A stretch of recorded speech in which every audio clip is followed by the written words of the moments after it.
Comprehensive comics, building a dimensional empire from scratch. Leo accidentally traveled to the destroyed blue planet. He was alone at the beginning and had to pick up all his equipment. Fortunately, he awakened the dimensional civilization system and began to conquer the world from the Stone Age to rebuild the world. A super empire spanning dimensions appeared in the multiverse. The ship girls listened to the order, the Herrscher support force was ready, and the Chaldean heroic spirit task force entered the battle position. The magical girls prepared for the causal strike, and the EVA had entered low Earth orbit. Elves, put on the divine spirit suits and crush the enemy. The technology and magic of the worlds gathered here to create a real heaven on Earth. My civilization spans the universe and transcends dimensions. Even if I start from scratch, I will build my city-state on the ruins. Chapter 1, Humanity is finished. System binding in progress, assisting host with reincarnation. Transmigration universe selection in progress. Language module loading. Error. Warning. Error in transmigration timeline. Human civilization not detected. Attempting correction. Correction failed. Activating backup plan, constructing compensation scheme.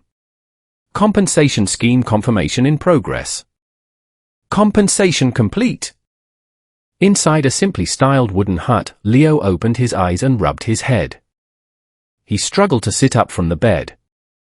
The furnishings in the room were very unfamiliar. In a space of about 50 square meters, there was a bed, a dining table, a few chairs, and a large crate piled in the corner. Everything was made of wood, looking like a peasant's house from the Middle Ages. Did I transmigrate? He looked around for a while, barely grasping the situation. Not long ago, he was just an ordinary corporate slave on Earth, hit by a truck on his way to work and sent to another world. In the darkness, the system had asked if he had any wishes for the world he was about to be reborn into. At the time, he had casually made a few wishes. The world shouldn't be too dull, it should be interesting and offer surprises from time to time, but not too dangerous, definitely not something like Chulhu or the Foundation. Also, it's best if my cheat has high growth potential, ideally reaching the level of a single universe or even the multiverse in the future. The system seemed very humane and agreed to his requests. So, he was quite looking forward to what kind of world he had transmigrated to. Where is this? Leo asked. The future, Earth in the year 2260 AD, the system's indifferent mechanical voice replied. Who? Leo was somewhat surprised. Do 23rd century humans live in wooden houses? This isn't what I imagined. He sat up from the bed and looked around. There were no electronic devices, nor anything related to high technology. The large crate in the corner contained some daily supplies like rice, flour, dehydrated vegetables, and purified water, along with a few packets of seeds and medical supplies. Forget the 23rd century, it looked more like the 13th century. Opening the door, a gust of cold wind blew past. Everything was deathly silent, with no trace of human activity. The surroundings and the distance were filled with ruins, the buildings were so damaged they no longer resembled their original forms. Plants grew wildly in the city, dust scattered everywhere, a post-apocalyptic scene. What's the situation? World War III. He squinted his eyes to look into the distance. Judging from the remaining architectural styles, he felt he was likely in the suburbs of some European city. Human civilization in this timeline perished 30 years ago. Confirmed, aside from you, there are no human survivors left on the planet, the system answered. Who? Several question marks appeared over Leo's head. This answer wasn't a surprise, it was a shock. Sorry, an unknown bug occurred during the transmigration process, leading to a timeline error. Humanity in this timeline is extinct. The host's stellar conquest system cannot be loaded. As compensation, the dimensional civilization system is being reloaded, and the host's mental power and physical compatibility have been significantly enhanced. The cold mechanical prompt sounded in his mind. Wait a second. Leo was stunned. Humanity is completely gone. Dimensional civilization system? What do you do? This system will assist the host in rebuilding a trans-dimensional civilization composed of the multiverse from scratch. The host can travel freely through other worlds, gather companions, and obtain rewards to make your civilization stand at the pinnacle of the multiverse.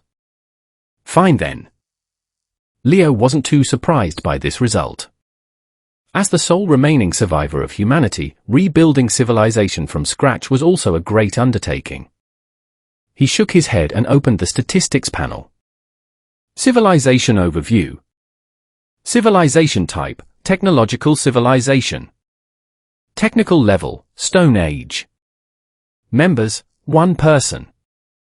Species, human. Territory, 60 square meters, surface. The 60 square meter wooden hut must be his territory. As for the civilization type, it was obvious that civilizations in the vast universe could be broadly divided into those using technology and those using magic.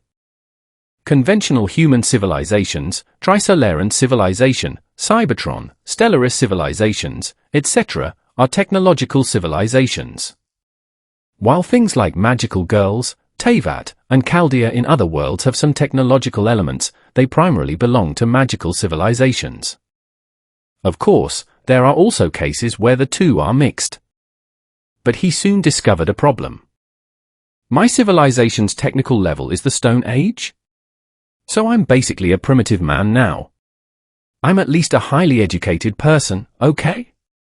Leo felt the system's judgment was definitely a bit broken. The standard for measuring a civilization's level lies in what technology it has mastered and what tools it can create. Although you come from a pre-space age civilization, everything must now start from zero, the system replied. Humans in the Stone Age already mastered polished stone tools, pottery, and simple agriculture and animal husbandry techniques. You consider yourself a modern person, so may I ask if the host understands high-energy physics and celestial mechanics? No, my major in college was civil engineering. Leo shook his head. Do you understand organic chemistry and automation? No. Can you build a steam engine? No, I don't have the materials. Do you know animal husbandry? Does walking a dog or petting a cat count? No. Then unfortunately, according to the classification standards for technological levels, you are a primitive man. Please do your best to improve your technical level. Damn. Leo actually felt that this answer seemed quite logical. Chapter 2, Like a God, My Neighbors Are All Like Gods. Starting from scratch in the Stone Age. It took Leo a few minutes to understand the situation. What is the most important thing when starting a civilization from zero? First, build a town center, then produce peasants to go chop wood and mine, no. Chop trees and then craft a workbench, also no. Deploy the base vehicle, build a power plant first, then place barracks, release dogs to scout, getting off track. Of course, it's checking if there's a cheat. The damn system threw him into a primitive world. He needed to figure out what this dimensional civilization system was all about. Hello? Hey? Is there a novice tutorial? Or maybe some starting missions?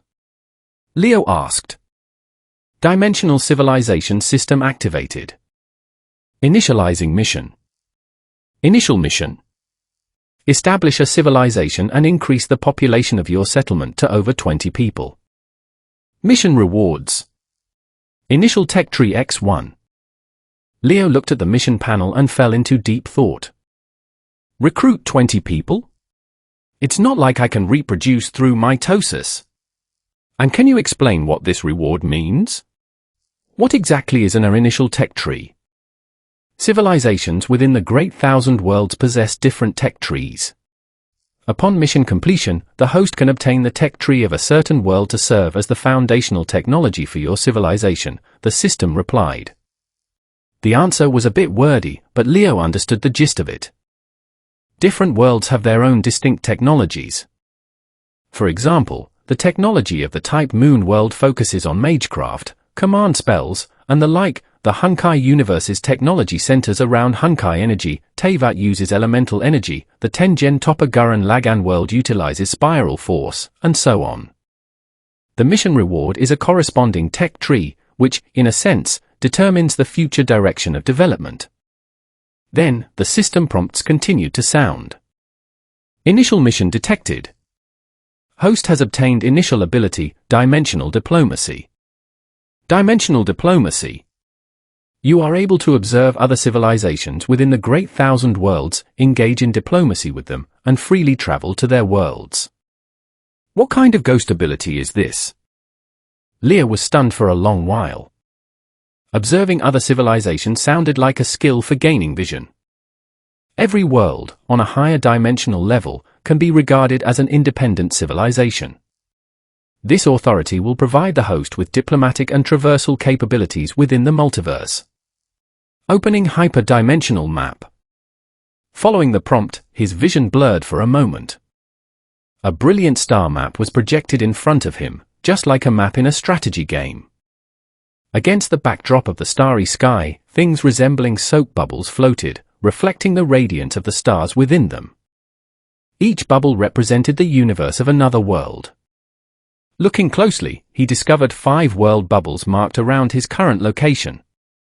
Demon Slayer, Steam Age. Data Live, Level 2 Magic Age.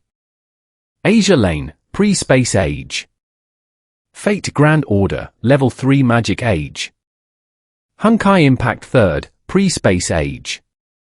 Each world bubble was marked with the name of that world and its technological era. A map of the multiverse? Are these considered my neighbors?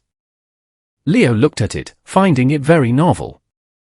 These were all different worlds, positioned very close to each other on the star map, like countries on a map. Some were anime, some were games. Although they didn't seem far apart, in reality, each world bubble was a vast universe. The system was essentially providing him with the ability to observe the multiverse from a high-dimensional perspective. In addition, the classification of technological levels for different civilizations was also quite interesting. There were 3 technological civilizations and 2 magical civilizations. Both Asia Lane and the Hunkai universe were in the pre-space age. Although there were plenty of powerful people and things in these 2 worlds, they did not possess the capability for interstellar travel. Demon Slayer was further behind, only in the Steam Age. As for Data Live and the Type Moon universe, they both primarily used magic. Leo could only assume that Type Moon's magic level was higher than Data Live's, considering the existence of so many lost belts. Furthermore, no matter how many parallel universes a certain world contained, on the hyperdimensional map, they would all be viewed collectively as a single world. In the distance, he could vaguely see strange world bubbles like Heaven's Lost Property, Reader Zero, Neon Genesis Evangelion, Nekopara, and so on. However, his current mental strength wasn't strong enough to see too far. High-end, this map is way too high-end. Casually selecting a world, the detailed information of the target immediately popped up. Demon Slayer, Steam Age. A world set in the Taisho era of the island nation. The technological level belongs to the mid-steam age, where steam engines and firearms are used on a certain scale. Transcendental powers known as demons exist. They possess combat power exceeding that of humans, but their weaknesses are equally obvious. Power comparison. Technology level, godlike. Military strength, godlike. Economic strength, godlike. Actions, diplomacy or travels or declare war. Even the natives of the Steam Age can ride over my head. Leo looked around, all the neighboring worlds were godlike. Well, it wasn't surprising. The colony currently had only 1 person, and the technological level was only the Stone Age. There was no comparison. He checked the functions of these 3 items. Diplomacy, initiate communication with the faction leader in this world. If no leader exists, communication is impossible. Travel, open a space-time tunnel to travel directly to the target world. The landing location is random. Declare war unlocks after entering the space age. This communication interface gave him a strong sense of déjà vu. It reminded him of a certain wholesome game involving bio-power generation, genocide, neutron sweeping, turning aliens into canned food, and crisis ascension. Leo narrowed his eyes. I've wanted to ask since just now, this system, are also a paradox war criminal, aren't you? Chapter 3, Hello, I am your neighbor from the next universe. Leo felt like he had started a game of Civilization or Stellaris, but the countries had been replaced by worlds within the multiverse. And he was a native starting with nothing. This dimensional diplomacy ability was actually quite powerful. Even a demon god might not have the ability to view the multiverse as a map, let alone being able to travel unconditionally to other worlds. Its potential was extremely high. However, looking at the godlike neighbors all around him, Leo couldn't help but feel a subtle sense of being so weak. Let's figure out how to solve the initial mission first. To recruit 20 people, he could only find a way through other worlds. He couldn't self-replicate. Leo scanned the map and finally settled his gaze on the Hunkai universe and the Asia Lane world. Considering that Hunkai energy was somewhat uncontrollable, he decided to contact the Azure ship girls first. He had, of course, played this game before. The main content was fighting sirens alongside ship girls. With a tap on the star map, the detailed status of the Asia Lane world appeared before him. Asia Lane, pre-space age. A world dominated by oceans, inhabited by creatures called ship girls who are engaged in a long-standing war against the sirens at sea. This world possesses a unique tech tree, military technology is extremely advanced, and a small amount of magical power exists. Power comparison. Technology level, godlike. Military strength, godlike. Economic strength, godlike. Leo tapped the holographic interface. The screen flickered for a moment. Contacting faction leader? Language self-interpretation system loaded. Communication established. In the Asia Lane world, within the port district. A blonde ship girl who was working at her desk was startled. Looking up, a holographic interface the size of a movie screen suddenly unfolded before her. Leo's avatar was clearly projected on it, and he reached out to greet her. Hello? Hello? Can you hear me? It seemed he had contacted the nominal leader of the Asia Lane world. Who? This ship girl was so startled that the coffee in her hand spilled all over the desk. After hastily cleaning the desk, she looked around and finally noticed the holographic interface in front of her. She composed herself, tidied her clothes, and cautiously materialized her ship gear, staring at Leo. Hello? Hello, this is the Asia Lane Grand Port District. I am the first ship of the Iris Libra Richelieu class battleship Richelieu. May I ask who you are? The two conversed across worlds via holographic projection. The girl had long blonde hair and purple eyes, wearing a red and white dress. The ship girl's appearance was far more exquisite than that of humans, even the most beautiful female celebrity on Earth would pale in comparison to her. Of course, what was most eye-catching was the ship gear behind her.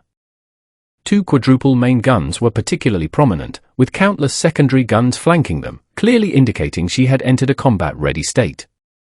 Don't be so nervous, I don't have any ill intentions. I am your neighbor, Leo introduced himself concisely. Neighbor? I don't recall any humans existing in or near the port district. Are you from the siren side?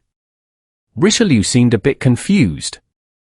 No, I'm from the adjacent universe. Our worlds are next to each other. Who? It took some time to explain the situation to the ship girl, whose brain had crashed. Fortunately, due to Asia Lane's relatively advanced technological level, she quickly understood what Leo meant. The so-called neighbor was actually separated by a vast universe, a distance of hundreds of billions of light years. They were communicating across worlds. So, there are other people outside our world? I've never thought of that before. No, it seems we haven't even flown out of our own planet. Richelieu tugged at her long blonde hair, lost in thought. You mean by neighbor that there are other worlds around? Of course. Currently, I've discovered 5, and your world is one of the more technologically advanced ones. Leo wasn't sure if the ship girl could understand strange concepts like elves, Herrschers, and ghosts in other universes, so he didn't go into too much detail. Oh, Richelieu exclaimed in admiration. She had initially doubted whether Leo was telling the truth, but then she thought, since he was capable of communicating with her across space, why would he deliberately come to tease her? After a moment of contemplation, Richelieu remembered the main point. Then, Mr. Leo, may I ask why you contacted the Port District? Being able to initiate communication across space, she subconsciously believed that Leo must be from an unimaginably advanced civilization, and thus was very respectful. I want to understand the situation in the Port District, Leo said seriously. By the way, are you interested in signing an immigration agreement? Adding a non-aggression treaty and a mutual defense treaty would be even better. Chapter 4, Primitive Man from Another World lands in the Port District. The ship girl on the other side was completely dumbfounded. From receiving the cross-world communication to hearing the concept of the multiverse, Richelieu had received an overload of information in a short time, and her brain was in an overloaded state. Hearing Leo talk about immigration agreements, non-aggression treaties, and mutual defense treaties made her even more stunned. What were these things? Treaties signed between worlds? Was the scope that large? After a long moment of silence, she finally reacted. Do you mean you want to cooperate with the Port District? Yes, Leo nodded. His idea was simple: ask the Port District if they needed resources like oil or metal ore, and he could provide them. After all, the entire Earth was his now. As long as there were ship girls willing to immigrate and help him with infrastructure or something, that would be enough. Richelieu gently tapped the table, lost in thought. The Port District and the Siren had been fighting for years, and the shortage of supplies was indeed a reality. Furthermore, due to the sea area blockade, the range of activity for the expedition teams was also getting smaller and smaller. However, cooperating with strangers from another world still presented many problems. I apologize, Mr. Leo, matters involving 2 worlds require joint discussion among the major fleets. I do not have the authority to make a personal decision. She nodded slightly in greeting. Moreover, even if you are willing to provide us with resources, how would they be delivered to us? 2 universes are at least hundreds of billions of light years apart, right? The Port District here doesn't have the capability for inter-universe travel. I will solve this problem, Leo replied. Are you convenient to receive guests now? Or should I come over and talk to you in person? Cross-world communication is quite draining. Richelieu was stunned again. In person? Yes, it's possible. Are you coming by spaceship? How long will it take? When will you arrive? Now. Leo pressed the travel button on the holographic interface. Channel opened, Earth to Asia Lane World. The space in front of him was distorted, and a space-time channel opened before him, with colorful light interwoven within, like a vortex. Stepping into it, accompanied by a feeling of weightlessness, his entire being instantly disappeared from the physical plane. On the other side, Richelieu's exclamation was heard. What is that vortex? Is it a portal? You can freely cross worlds? Wait! I'll immediately call someone to pick you up. Asia Lane World. The sky was blue and the sea was vast, with no clouds for miles. Suddenly, accompanied by a roar, a colorful space-time channel tore through space and slowly opened above the beach. The little ship girls playing on the beach felt a sudden jolt beneath their feet, stopped their actions, stood on tiptoes, and squinted to look. Earthquake. What is that thing? It's dark, and there seems to be a shadow inside. Could it be a new siren weapon? Or is Yubari experimenting again? How about we fire a shot first and see? They stared dumbfounded at the portal in midair. The dark shadow in the space-time channel grew larger and closer. Wow, someone is falling down. The little Lawless hurriedly moved out of the way. Leo fell from the channel and stood steadily on the ground. Is this the Asia Lane world? Why is the space-time channel like a washing machine? He rubbed his head, trying to regain his senses. It took about 10 minutes to travel between the two worlds, and the experience wasn't great. Crossing worlds required a lot of mental energy, giving him a dizzy feeling. Fortunately, he landed near the port district. It would have been troublesome if he had fallen into the Siren's home. At the same time, he glanced at the panel. Cooldown, 29 days 23 hours 59 minutes. Opening the space-time channel unconditionally had a 1-month cooldown, which was not too long and acceptable. Leo surveyed his surroundings. He stood on the sandy beach, with a vast blue sea and sky in front of him. Not far away, there was a complex of buildings in the style of a naval port, which he presumed was the Asia Lane Port District.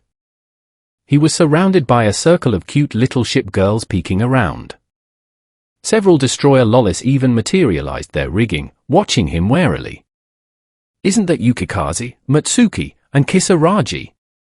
He recognized the few little ship girls. Wow, the aliens can talk. The little ship girls shrieked and ran away. Aliens!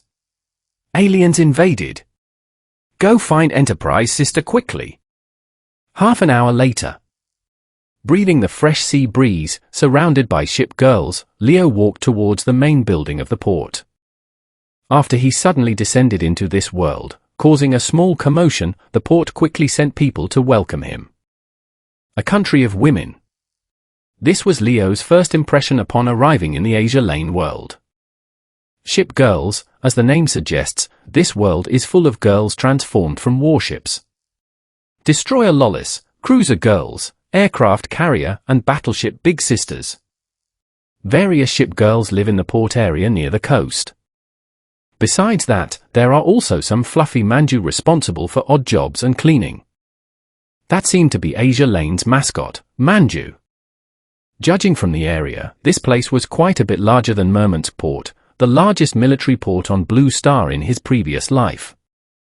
Their technology tree was somewhat similar to Earth's. Some aircraft and artillery models faintly showed the design style of the World War II era, but they weren't entirely the same.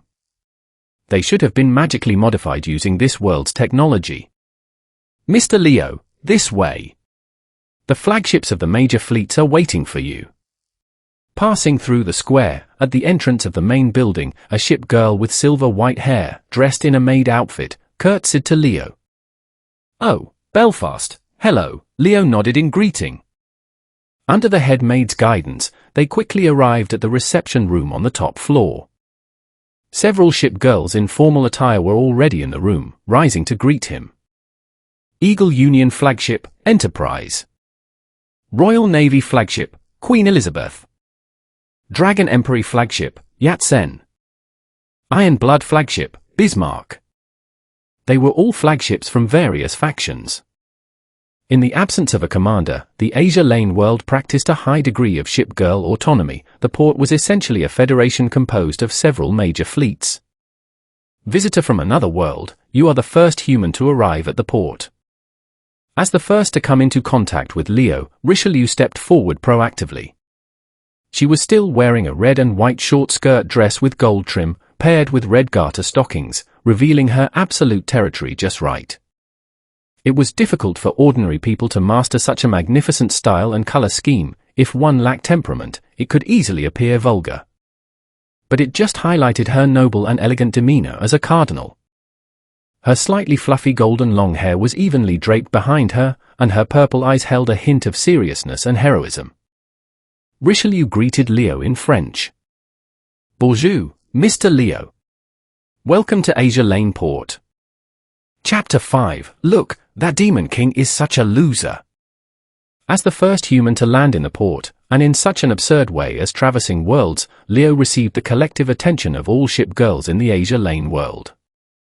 Not only was the reception room filled with ship girls, but outside the door, there were also destroyer Lawless crowded at the entrance and by the windows, peeking in and curiously looking at him. "Please help yourself." Belfast walked over with the tea set, bowing slightly, and poured black tea for Leo and the flagships. She then placed several plates of fruit, pastries, and snacks on the table before stepping aside. Every gesture exuded the confidence of a perfect head maid, though she couldn't help but glance at Leo a few more times. "Thank you." Leo took a small sip. The head maid's craftsmanship was indeed excellent.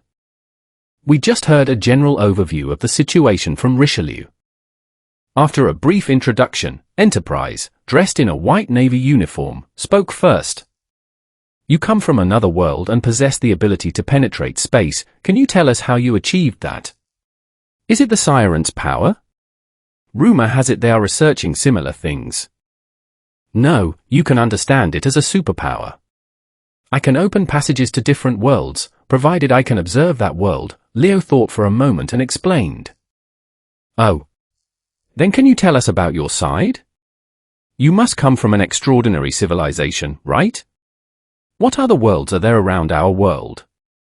The other ship girls immediately became interested, gathering around like children waiting to hear a story. "Yes." Leo waved his hand. The hyperdimensional star chart unfolded before them, and with the marked civilizations on it, he began to explain one by one. "Look, this is the Asia Lane world, which is where we are currently. The world directly above is called Data Live, and there are some spirits in it. They play with magic. Next to Data Live is the Hunkai universe, where they research Hunkai energy and often fight Herrschers to the death. On the other side is the Type Moon universe, where they summon heroic spirits to fight, and the Night King is actually a cute girl." "Can spirits use magic?" "Of course, there are those who control time, and there are summoning types." The ship girls listened intently. These wondrous worlds held great appeal for the ship girls who had always stayed in the port. Even Belfast, the head maid, who was usually single-minded and dedicated to her work, unconsciously stopped her movements and leaned in behind everyone to watch. "Through this diplomatic interface, you can contact other worlds? Just like you did with Richelieu earlier." Enterprise also squeezed next to Leo. She had heard that the Sirens were researching chaotic mirror universe technology, but she had never seen anything as convenient as Leo's. "How about we find someone else to say hello to?" Leo tapped on the Demon Slayer world. After a moment, a tall, pale-skinned young man in a suit appeared on the holographic interface. He was originally tinkering with some experimental equipment, but seeing the screen suddenly open, he was greatly alarmed. "Who are you?" "Wow, it really connected to another world." A bunch of ship girls gathered around Leo, commenting on Muzan Kibutsuji from Demon Slayer. "Is this the Demon King you just mentioned? Doesn't seem very powerful. He looks less scary than a siren purifier. He's afraid of the sun? Then if we drop a hydrogen bomb on him, will he be finished?" Muzan in the Demon Slayer world simply couldn't comprehend the scene before him. A group of people from who knows which world were observing him through a holographic screen like they were watching a monkey, occasionally saying strange things. For example, "He looks so weak, can you perform a blood demon art for us? Look, that Demon King is such a loser, and Ayanami, why don't you use your anti-ship blade to slash him a couple of times?" Yet, no attack worked on the holographic projection, and he didn't have the ability to cross worlds through the network cable to beat Leo up. So he could only rage impotently in place. About 10 minutes later, Leo put away the world map. He didn't communicate with other worlds again, first to minimize disturbance to the original timeline, and second for safety reasons. After all, beings like Spirit of Origin and Awakened Ones might have world-crossing abilities, so it was best not to provoke them unnecessarily. The ship girls all looked somewhat unsatisfied. "I never thought there were so many places beyond our world, so many strange people and things. I thought fighting the sirens here was the whole meaning of life." Enterprise leaned on the sofa, looking at the ceiling as she spoke. "HMPH, this king will definitely go see what the British Empire in other worlds looks like if I get the chance." "What?" "The empire on which the sun never sets has fallen." "What?" "We're not the world's #1 anymore." Queen Elizabeth adjusted the small crown on her head, so shocked she almost fell off her chair. The vast universe, how boundless it is. Is this the feeling of being like a mayfly on Earth, a grain of sand in the vast ocean? Yet Sen's expression shifted slightly, and she sighed softly, shaking her head. She wore a white floral chipao, dignified and graceful, every expression showcasing the classical charm of a dragon emperorship girl. However, Mr. Leo, your situation seems a bit tragic, doesn't it? Surviving alone on a destroyed planet, it must be very lonely, right? Richelieu didn't pay much attention to other worlds, her gaze remained fixed on Leo and where he came from. It's all right, Leo smiled. He felt that starting from scratch was no big deal, at least he had ship girls as neighbors. Although the Hunkai world next door is struggling to survive, it is also fighting hard against Hunkai, and I can still look for Miss Pink Elf in the future. It's much better than a fallen empire on the left and a determined exterminator on the right. So, that's roughly the situation. I think we can reach some cooperation, right? Leo looked at the ship girls. He actually wanted them to call him Commander, instead of the somewhat unfamiliar Mr. Leo. However, status is earned, and there's plenty of time. Yay! I think we can talk about cooperation. Before the flagships could speak, a little ship girl immediately raised her hand. There are other worlds. If we can't defeat the sirens here, wouldn't it be better to just move the entire great port to another world? Everyone moves to Earth in that world, and we won't have to fight anymore. Are you a French ship girl? You're already planning to run away? Leo asked in surprise. My world is quite large, so you can move there if you want. Eh? How did you know I'm from the Vichy French Second Fleet? That little ship girl received a knock on the head from Richelieu, covering her head and squatting down. Firstly, in the war against the sirens, we must fight to the end, Richelieu coughed awkwardly. Secondly, Mr. Leo, I hope you don't have prejudice against ship girls from Iris Libra and Vichy French. Let's discuss the cooperation agreement. The port sincerely wishes to cooperate with you and hopes to bring prosperity and development to both worlds. Chapter 6, Mind Your Own Business about Magic Asia Lane. Diplomatic negotiations with the ship girls were generally quite easy. Firstly, they are inherently simple and kind, without the dirty tricks and thoughts of ordinary politicians. Secondly, the interests of both sides were complementary, and an agreement was quickly reached. The port provides people, and Leo provides land and resources. Asia Lane World will send a vanguard fleet to Earth to help him develop the world. At the same time, Leo grants them certain resource extraction rights, allowing them to use Earth's oil and mineral resources to support the Great Port. A space-time channel will be open periodically to transport materials between the two worlds. After setting the general direction, the rest were the minor details of the agreement. For example, how many people the port would send, how many resources would be extracted each time, and so on. Although he himself didn't care if the ship girls extracted a bit more resources, Enterprise herself was overly rigorous and meticulous, insisting on calculating every single item in detail. This was to ensure that the agreement was fair and just, and that the port was not bullying others.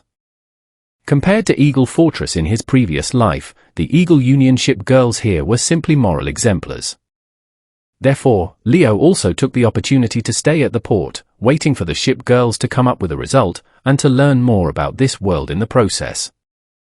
The next day, a ray of sunlight pierced through the curtains, shining into the guest room of the port. Leo slowly opened his eyes. What greeted him was Belfast. As the Royal Navy head maid, she was fully entrusted with taking care of Leo's daily life here, treating him as a distinguished guest. Mr. Leo, breakfast is ready. Belfast bent down, serving Leo as he got up, washed, and ate. This was a rather novel experience, at least in his previous 2 decades of life, Leo had never encountered such a dutiful maid. Compared to those cosplayers in maid outfits at maid cafes, it was like heaven and earth. May I ask what your plans are for today? During the meal, Belfast stood behind Leo and asked softly. Nothing much. Enterprise, Yat-sen, and Bismarck are still discussing the cooperation agreement, so I plan to look around the port, Leo replied. He was genuinely curious about how the ship girls here lived, and how much black technology Asia Lane world possessed. In that case, how about I give you a tour? Belfast bowed slightly. Of course, I'd be delighted. After walking out of the main building, the two walked side by side on the road in the port. Not long after, they encountered Richelieu again, so it naturally became a party of three. During this time, many little ship girls quietly followed behind, peeking out from behind houses and curiously observing Leo, just like watching aliens. Currently, the port has over 500 ship girls in total, including 9 major fleets such as White Eagle Federation, Royal Navy, Dragon Emperor, Iris Libra, Northern Parliament, and Sakura Empire. We were born in this world, but we still have some vague memories of our time in service. As they walked, Belfast and Richelieu introduced Leo to the area. Every ship girl can find a corresponding warship in the real world. Eagle Union ship girls are from the Eagle Fortress family, Royal Navy ship girls are from the Britain family, and as for Dragon Emperor, the ship girls like Yat-sen, Ning Hai, and Ping Hai they just met clearly indicated their identities. You don't have many people either, Leo thought for a moment. Calculated by the size of a civilization, the population of Asia Lane world was indeed pitifully small. However, their combat power was very strong. Quantity is meaningless, advanced technology and tactics are the key to winning wars. Richelieu was non-committal. With so few people, who does your logistics and maintenance work? Leo asked. Simple moving and cleaning work is done by Manju. Richelieu reached out and grabbed a Manju about dozens of centimeters tall from the roadside. Don't let their size fool you, they're very strong. They can move torpedoes and naval guns. The Manju was lifted by its scruff, flapping its wings wildly and struggling. It looked like an overfed chicken, round and plump. Oh, the Asia Lane mascot. I saw it 2 days ago. Leo examined the Manju, not bothering to question where it got the strength to move torpedoes, or how the ship girls communicated with it. What about construction and maintenance work? Bulin. They don't seem very smart, but they are very good at logistics work like maintenance and manufacturing. The two led Leo to a factory-like building.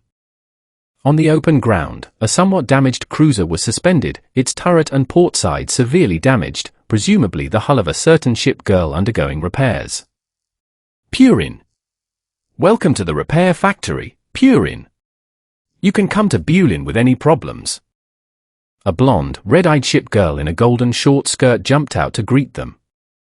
She was holding 2 sky-high drills in her hands, her expression a mix of pride and a bit of foolishness, just like a little airhead. Golden Bulin. Leo was directly shocked. These were the transformation girls used in the game to upgrade ship girls, and he didn't expect them to be responsible for logistics. Looking around, there were many Zibri wearing white short skirts and holding large wrenches, hard at work. Each of their name tags had a code printed on it. MK0556? Are you Bulin number 556? Leo felt that this naming convention was a bit familiar. Correct answer, Burin. Bulin's name is General Purpose Bulin number 556. Zibri cheered excitedly. There are over 3,000 Bulin in the port, and they are responsible for managing the armory, as well as maintenance, construction, and other tasks, Richelieu introduced. Bulin are different from ship girls. Most ship girls come from real-world warships, and each one is unique. Bulin all look the same, and only their numbers can distinguish them. Bulin's work efficiency is very high. Once, I was almost keel broken by the sirens, and I was repaired in 2 or 3 days, Belfast added. So, they're like construction fairies. Leo understood. Well, presumably the ship girls here don't need to consume Bulin to break through and upgrade, so it's quite reasonable for them to be in charge of logistics. However, being able to repair a battleship in 2 or 3 days is indeed an astonishing work efficiency. As expected, that large wrench in their hands is not just for show. Looking at these super workers, he felt his inner infrastructure building soul burning brightly. Can you repair highways, high-speed railways, airports, and nuclear power plants? What about CNC machine tools, microcontrollers, and chips? Burin? Bulin looked utterly bewildered. Chapter 7, I Want to Board a Ship Girl. After understanding the basic situation of the port, they walked straight ahead and arrived at the seaside. Richelieu wanted to show Mr. Leo the technology of Asia Lane and the power of a ship girl. Mr. Leo, we are true war machines, born from the Wisdom Cube. Do you know what kind of abilities we possess? She stood on the sea, her expression proud and self-assured. I'd like to hear more. Leo smiled and made a welcoming gesture to the girl on the sea. Of course, he knew that ship girls had some superpowers, but in Richelieu's eyes, he was still a stranger from another world. It was better to let her show herself. Richelieu waved her hand, and the massive battleship rigging was projected beside her. Two quadruple 380mm main guns stood on either side, with the bridge and conning tower slightly to the rear of her body. The pure white turrets were engraved with a golden Lorraine cross, the symbol of Iris Libra, and golden patterns were outlined at the bottom and top, making the entire rigging as noble and elegant as its owner. Richelieu held a long spear in her hand, with a golden ribbon tied into a beautiful iris flower on the spear shaft. Very beautiful, Leo praised. Beautiful is not an appropriate term for a weapon of war, but I still accept your praise, Richelieu nodded. Can you project your main body? Leo asked curiously. He had never been on a ship girl before, or rather, he had never been on a ship girl's main body warship. Yes, but most of the time we prefer to fight in rigging form, as it's more flexible. We rarely use our main body. Richelieu dismissed her rigging and waved her hand again. White light flashed. By the shore of the port, a battleship approximately 200 meters long appeared on the sea. Viewed up close, the main guns on the deck were even more inspiring. The tiered conning tower stood dozens of meters high, surrounded by countless secondary guns, requiring one to crane their neck to fully appreciate the entirety of this colossal vessel. The lead ship of the Richelieu-class battleship, the Richelieu. Come aboard, you are the first person to step onto this ship. I generally don't invite others onto my hull, so consider this an exception for you. Richelieu invited Leo onto the deck. I didn't expect to have the chance to see this ship again. Leo clicked his tongue in wonder.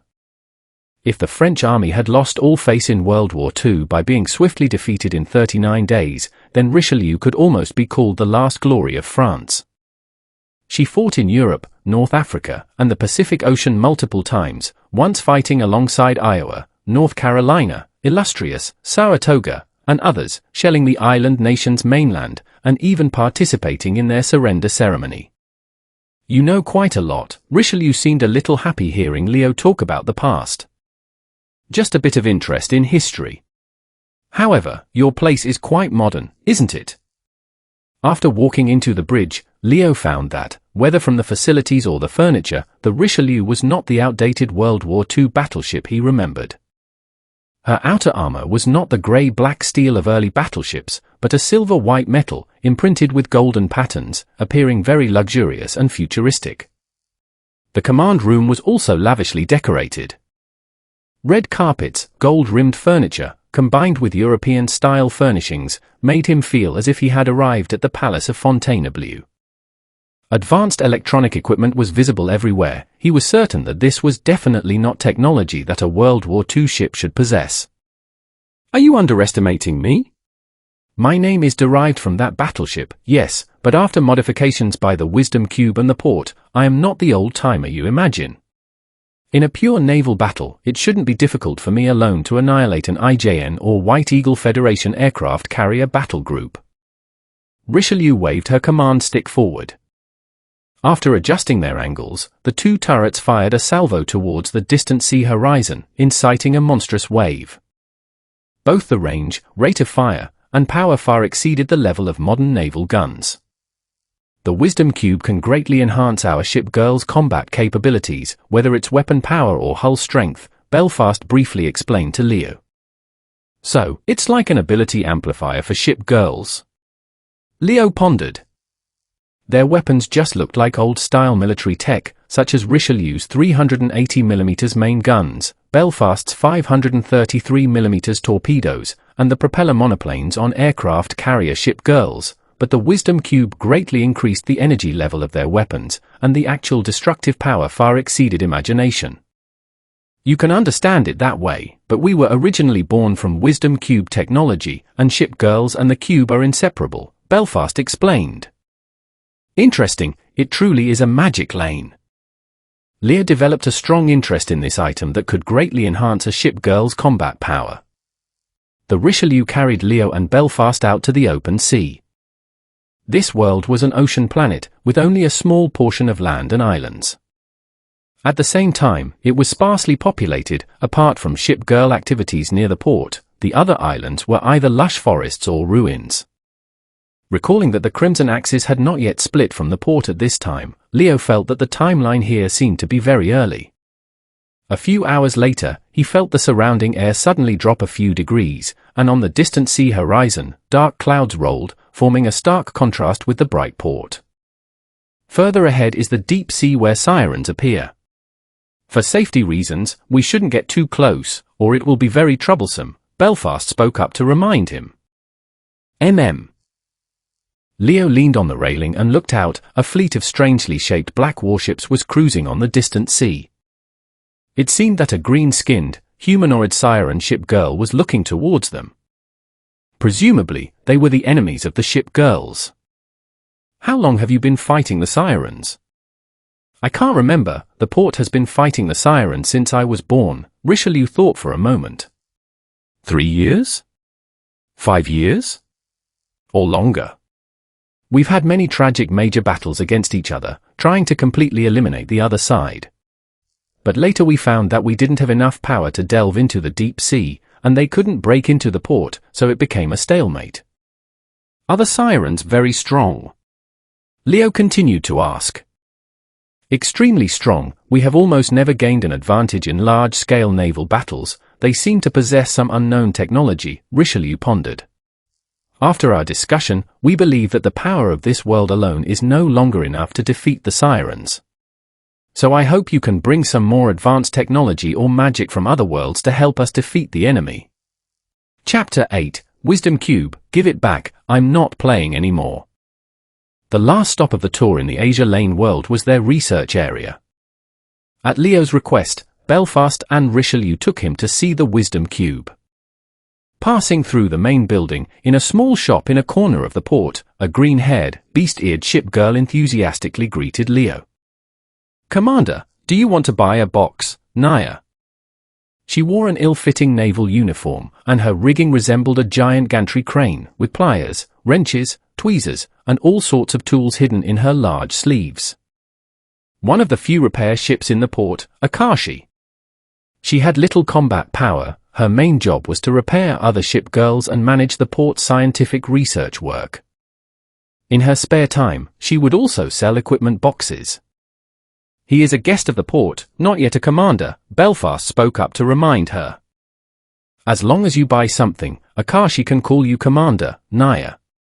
This repair ship seemed to have a strange verbal tick, and a bit of a merchant persona. Oh, what are you selling here? Equipment boxes. Leo peered into the counter. Warship fuel, coolant, and various equipment like naval guns, aircraft, and torpedoes, Naya. Akashi pulled out a pile of miscellaneous items, most of which were for ship girls. Even if one were to buy a fighter jet, for anyone other than a ship girl, it would just be a piece of World War II equipment, not very useful. Do you have a Wisdom Cube? Leo got straight to the point. Wisdom Cube? That's for research purposes, not for external sale, Naya. Akashi looked at Richelieu and Belfast, scratched her ears, and thought for a moment. If Commander wants to see it, I can show it to him, but he can't touch it randomly. Wisdom cubes are very precious, Naya. She opened a hidden door behind the store and led the group through twists and turns to a place that looked like a laboratory. In a room of about 300 square meters, various pieces of equipment were piled up, some looking like laser cutters, others like X-ray machines. Some documents were also piled on the table. Leo casually flipped through them, most of which were experimental data for military equipment. The technology tree of the Asia Lane world was focused almost entirely on military technology. Anyway, there were only over 500 ship girls, and there was no demand for agriculture or light industry. Akashi squatted down in front of a safe, and after some manipulation, the safe clicked open, revealing a black box inside. She took out a key, opened the box, and held a translucent blue cube in both hands, gently placing it on the table. This is the Wisdom Cube, Naya. Manufacturing Wisdom Cubes is very troublesome, requiring a lot of resources and time. The Port District no longer makes new Wisdom Cubes, this is the last one, Naya.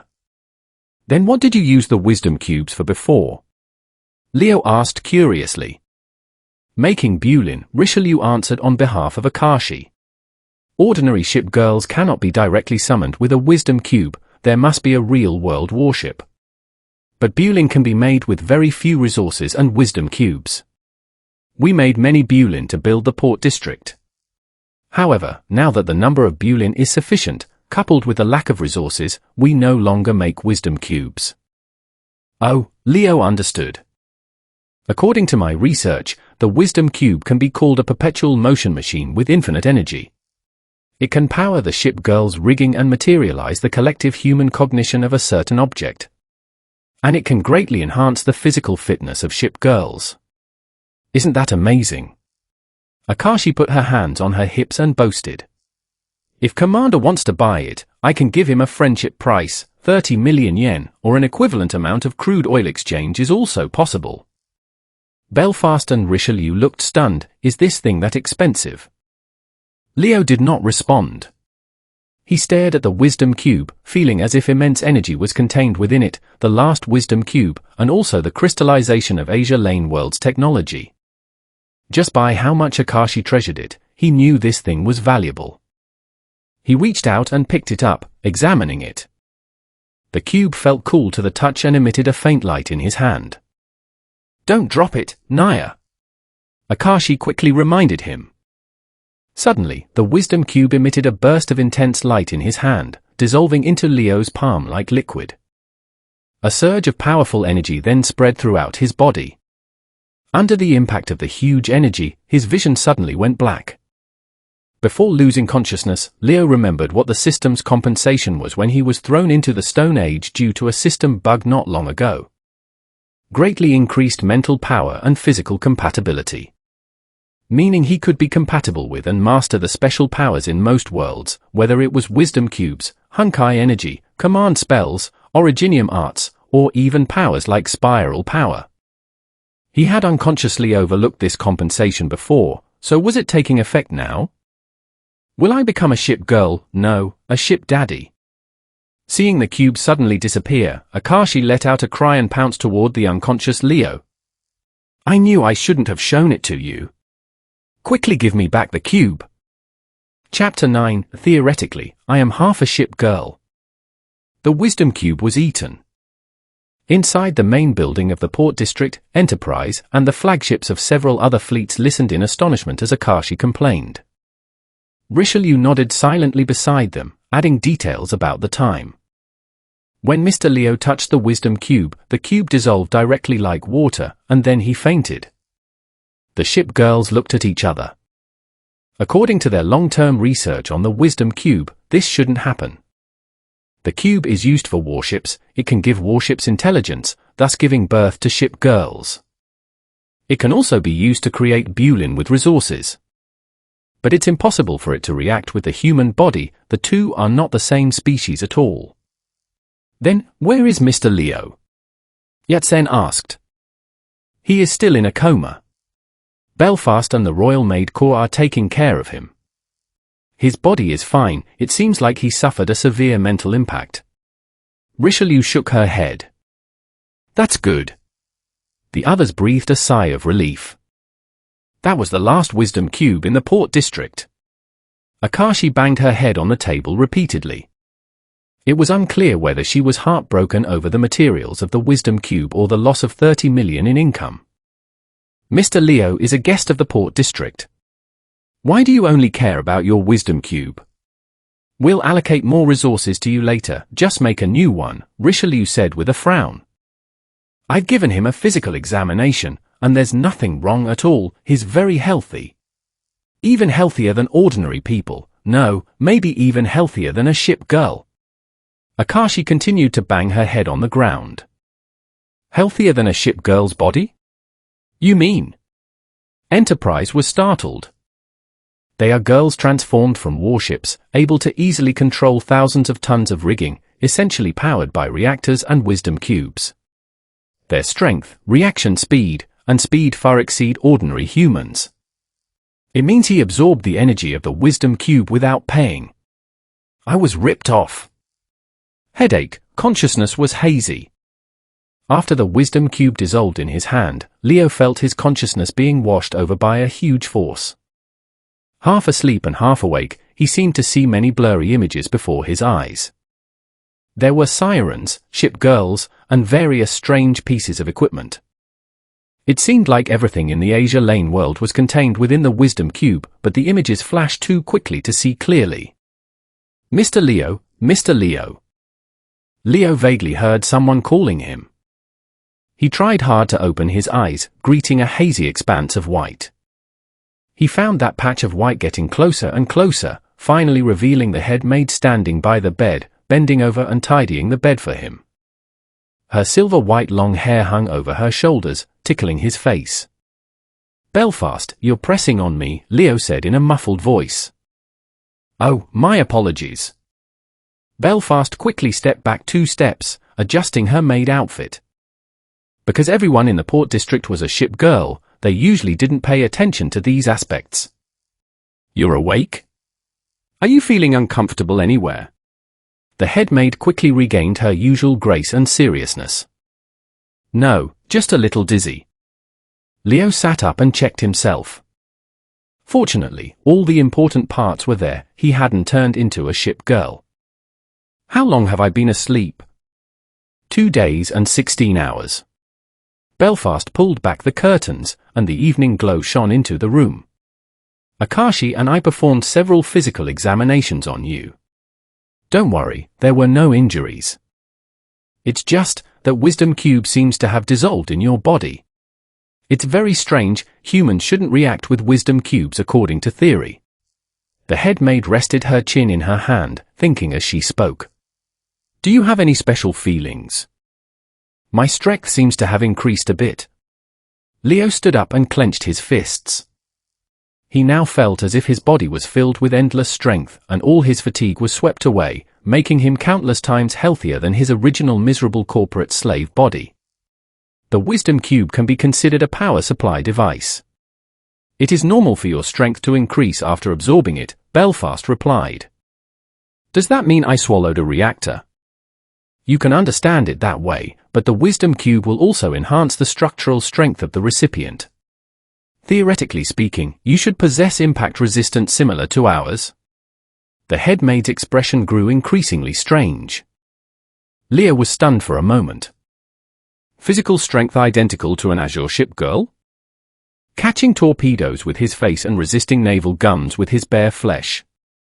A few hours later, at the port coast, Leo stood in the testing grounds, with the flagships of major fleets, Akashi, and many onlookers among the ship girls watching from the side. Hit me, Leo said, looking at the opposite little ship girl wearing a sailor uniform with silver hair and animal ears. Under normal circumstances, he would never dare say such a thing.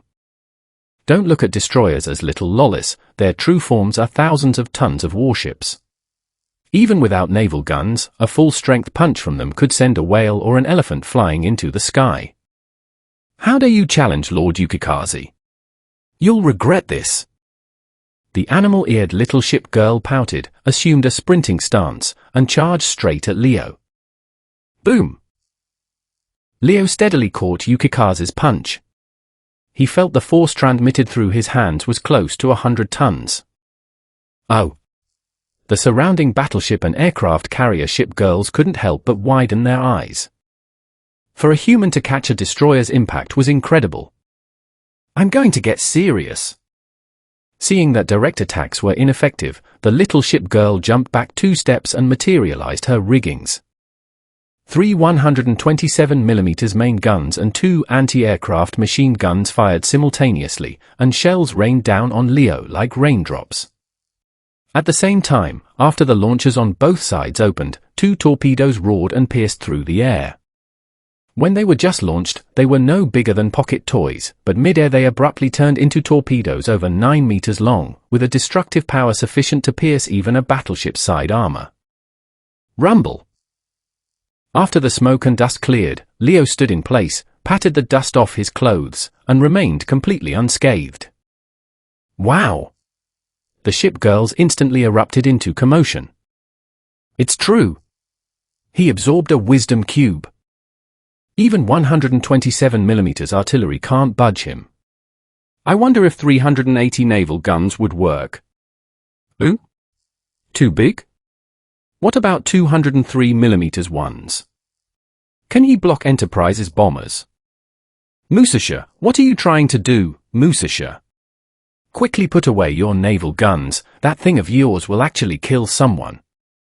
Everyone hurriedly restrained the 2 Sakura Empire ship girls who had pulled out heavy weapons due to emotional excitement. Chapter 10, My Gender Identity is a Gundam. An hour later, the smoke and dust in the testing grounds gradually cleared, and the Manju and Bulin held tools, beginning to repair the riddled and battered grounds. Even if land combat couldn't unleash their full strength, the ship girls' destructive power was still exaggerated, producing an effect similar to a rocket artillery carpet bombing. According to our test results and evaluation, your physical strength is between a destroyer and a cruiser, Enterprise said, looking at the experimental data in her hands. Your impact resistance is slightly stronger, similar to a heavy cruiser. Unless subjected to a massive number of torpedo attacks, ordinary destroyer firepower shouldn't be able to hurt you. Only at a destroyer's level? A bit weaker than I imagined. Leo stretched his body. He could roughly sense it during the tests.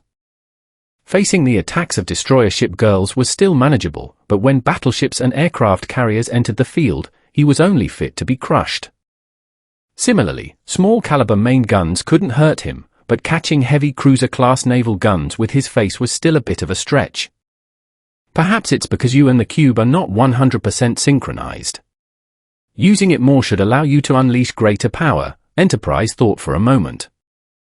Oh, that's all right then. Even just a destroyer's strength was already enough to run amok on the surface. Leo felt that sooner or later, he should at least reach the level of the Yamato class or Iowa class. However, it seems I don't have the ability to summon riggings. Nor can I float on the sea. He suddenly remembered that, while also utilizing the power of the wisdom cube, he lacked something compared to the ship girls. Only physical strength, without an armed system. Because Commander, your true form is not a warship, Akash's gaze remained very resentful. The function of the wisdom cube is to materialize humanity's collective cognition of a certain object. To put it another way, if the user believes that warships are ship girls, it can endow warships with spiritual intelligence and materialize battleships into humans. But your self-awareness is originally that of a human, so naturally you don't have riggings. Leo was silent for a long while. Because I think warships are people, the cube can turn warships into ship girls? What kind of idealistic, reality-distorting energy is this? I can't turn into a ship daddy just because I've always thought of myself as a human. That's right, Akashi nodded. However, if Commander, you think of yourself as something else, the cube might just be able to turn you into that. Leo gained a new understanding of the black technology of the Asia Lane world. In other words, if I genuinely believe from the bottom of my heart that I am also a warship, I can project riggings. If I think I am a Gundam, I can pilot Unit 01, Strelitzia, Strike Freedom, or Barbatos. Akashi expressed agreement. Although I don't know what a Gundam is, theoretically it's like that, Naya. Leo had no way to distort his self-awareness in a short period of time. Having been a genuine human for over 20 years, even crazily self-suggesting, "I am a Star Destroyer" or "I am a Gundam" was useless. This thing wasn't as simple as gender identity where you could just randomly fill in something like an armed helicopter. His subconscious wouldn't agree, and his body wouldn't either. He could only slowly figure out a way later. However, being able to acquire physical fitness similar to a ship girl meant this trip wasn't in vain. It also made him wonder what other abilities he could be compatible with in the future. The only minor issue was that Akashi frequently chased after him for payment, condemning him for freeloading a wisdom cube. Leo had no choice but to promise that in the future, he would help her sell painted boxes to the multiverse and trade with aliens from other worlds together. After doing a little calculation, Akashi instantly beamed with joy, squatting in the shop every day to paint white boxes with gold paint, preparing to give other worlds a taste of a merchant's shock. 5 days later, inside the top-floor conference room of the port's main building. After a period of discussion and handling the fallout of Leo eating the port's only wisdom cube, both sides reached a consensus on cooperation between the two worlds. Although they hadn't spent much time together, perhaps due to his affinity for the power of the wisdom cube, the attitudes of the other ship girls towards Leo had grown much friendlier. A few enthusiastic ones had already begun addressing him as a commander. Well then, on behalf of all the ship girls of Asia Lane, I agree to establish a comprehensive cooperative relationship with your world. Enterprise, dressed in a white military uniform, handed a document into Leo's hands. This was the result of multiple consultations and discussions between both parties, as well as countless internal meetings held by the ship girls. Leo opened the document, which was in duplicate, with the Asia Lane faction's logo printed on the title page, making it look very official. It heavily resembled the diplomatic meetings between major powers back in the day. On behalf of the port, I sign a trade agreement, an immigration agreement, a scientific research agreement, a non-aggression pact, and a military alliance agreement with you. May you bring prosperity and development to both worlds. Chapter 11. Trade Agreement, Non-Aggression, Military Alliance. The agreement document was a full few dozen pages long, and its phrasing had quite the flair of a diplomatic announcement. It was evident how much importance and seriousness the port ship girls attached to this. Leo read through it carefully. In fact, the core content was relatively simple. The trade agreement, Asia Lane World would dispatch a vanguard fleet to help him rebuild civilization on Earth, while developing its resources and regularly shipping a portion back to the port as remuneration. The immigration agreement, allowing ship girls to travel freely between the two worlds and choose their place of residence, whether they want to live in the main port or on Earth, with Leo needing to guarantee their civil rights.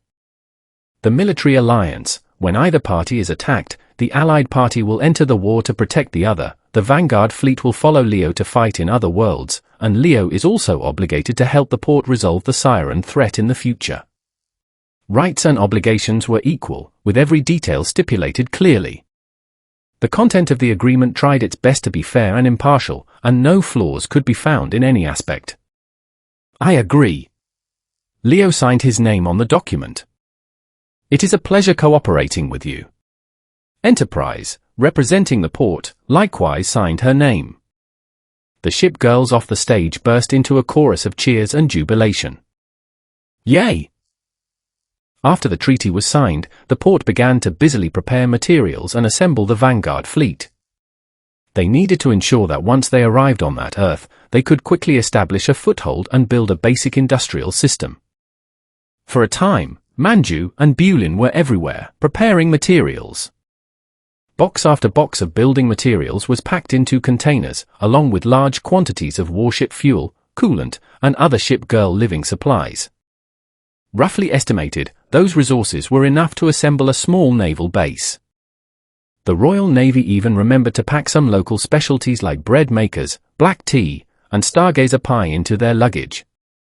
Since our main force needs to stay here to protect the port, the number of ship girls in the vanguard fleet cannot be too many. Enterprise was addressing the ship girls in the plaza. Following a standard combat fleet, 24 people should suffice, plus some Bulin responsible for logistics. We can send more people later if needed. Who is willing to join the vanguard fleet and go to the other world for pioneering? Me. Me. Me. Me. Me. Me. The ship girls burst out with unimaginable enthusiasm, raising their hands eagerly, vying for a spot. The shorter destroyer ship girls pushed forward desperately. Yukikaze wants to see the other world. Javelin wants to go too.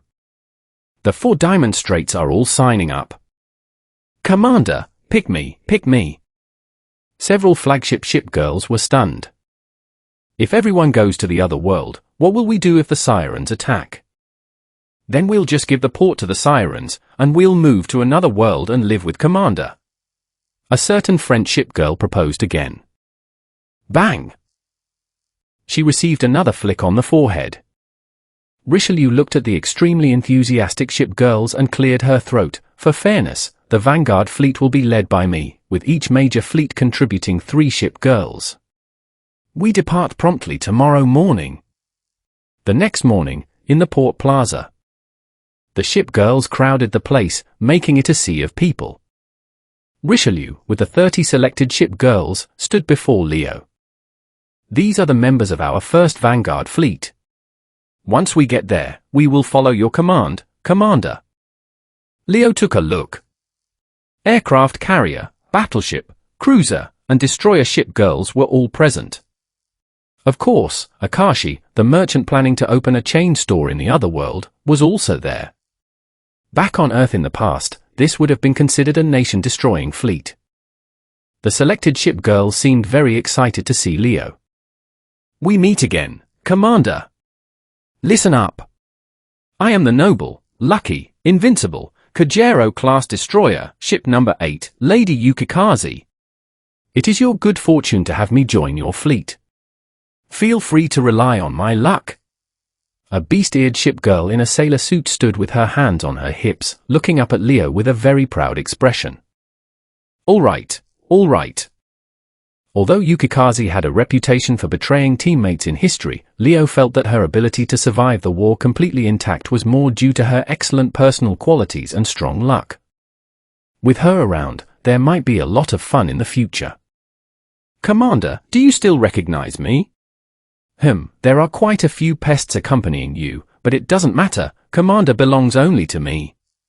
Another heavy Sakura ship girl, wearing a short red kimono, had a charming appearance, and her rigging was a highly distinctive fan, resembling a peacock's tail feathers. Taihu! Leo felt a tightening in his loins. Fortunately, Dhing Huayu was also in the team, otherwise, he really couldn't handle her. Eagle Union sent 2 submarine ship girls, plus Essex, an aircraft carrier. Royal Navy's trio of Illustrious, Formidable, and Belfast joined in. The Dragon Emperor fleet also sent Yat-sen, along with the Ninghai and Pinghai sisters. At the back of the team, a neat formation of Zibri stood. They held wrenches as tall as themselves, led by Rainbow Bulin, their clothing, demeanor, and even the direction of their ahoj hair surprisingly consistent. If it weren't for the different numbers on their chests, they would look like clones. Commander, remember to come back and see us often. I still want to hear stories from other worlds. A little ship girl in a naval uniform with a bob cut reluctantly tugged at Leo's clothes. There will be plenty of opportunities for communication in the future. Once we defeat the Sirens, all of you can move over. Maybe I can even give you more powerful rigging, like the Type 055. Leo rubbed Taiyuan's head. Then he concentrated and reached out into the void.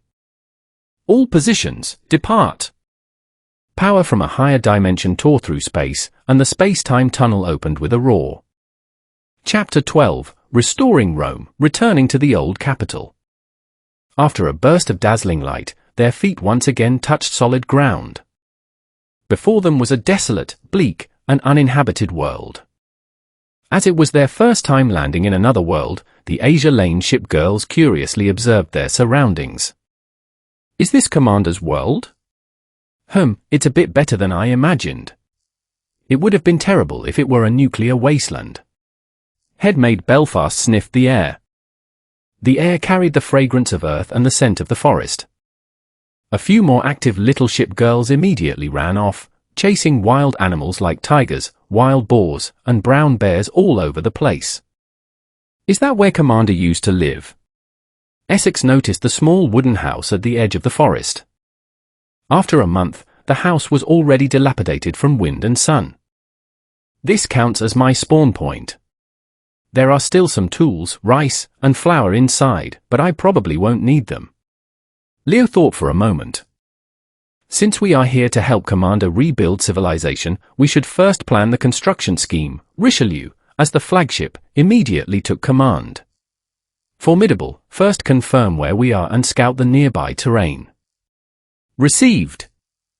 A twin-tailed aircraft carrier ship girl unfolded her rigging and launched 2 carrier-based aircraft. They were toy-sized when they took off but quickly transformed into several-meter-long fighter jets in the air, roaring as they flew into the distance.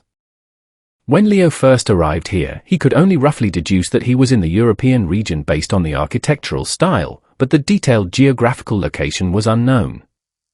Soon, Formidable received information from the carrier-based aircraft. Current location, 50 degrees north latitude, 8 degrees west longitude. According to the world map, we are roughly near Frankfurt, in Western Europe.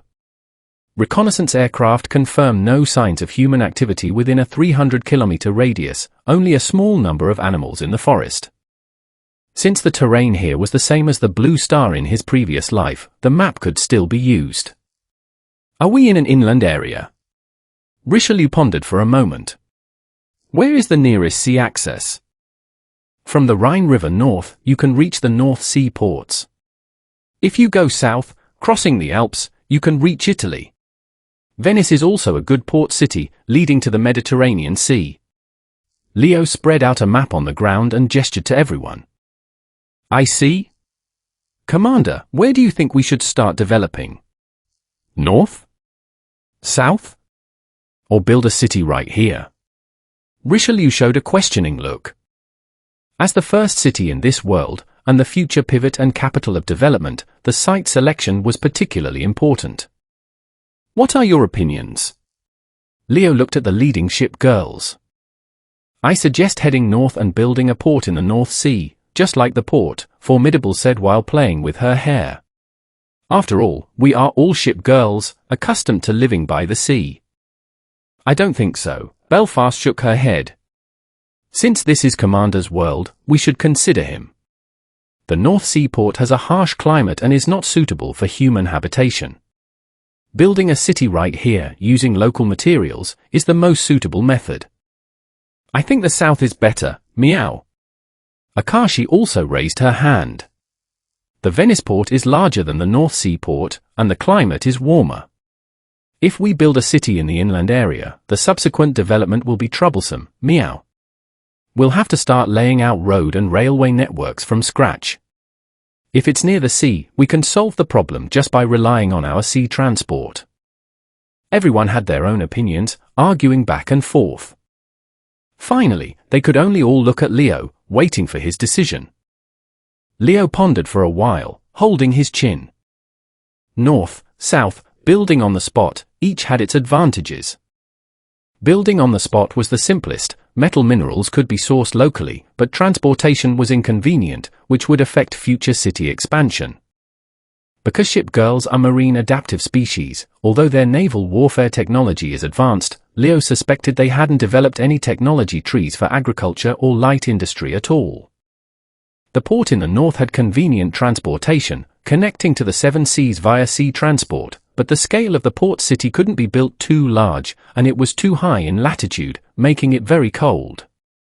As for the Venice port, the city wasn't large enough to accommodate a complete industrial and agricultural system. After thinking it over, Leo wasn't very satisfied with any of these 3 locations.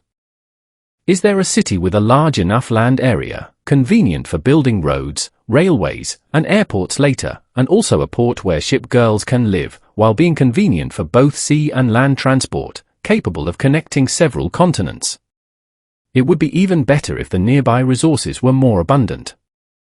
His gaze swept across the map. Out of sentiment, he felt the location of Tianjin was good, but it was too far away. Whether traveling by land or sea, it would take a lot of time. Commander, your requirements are too high. Where is there such a place? Formidable grumbled with a pout. Got it. Here. Leo reached out and pointed at a spot on the map. Everyone leaned over to look. It was a location situated right in the center of Eurasia, also the dividing line between Europe and Asia. Constantinople. Land transport could connect the entire continent, and through the Mediterranean Sea, it could connect to the seven seas. For a considerable period, Constantinople was the largest city in the world, also known as the city desired by the world.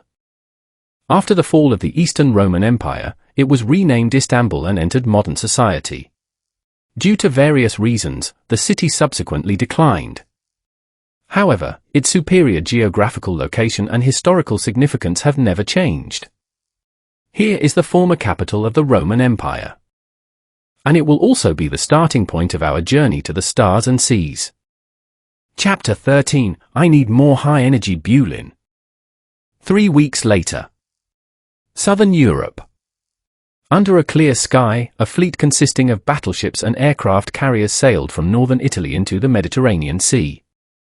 As soon as the ship girls came into contact with the sea, they immediately became much more cheerful.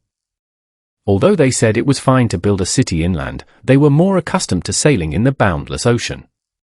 At the front of the fleet was Richelieu, the flagship of the vanguard fleet. Several aircraft carriers were flanking her, while cruisers and destroyers were slightly further away.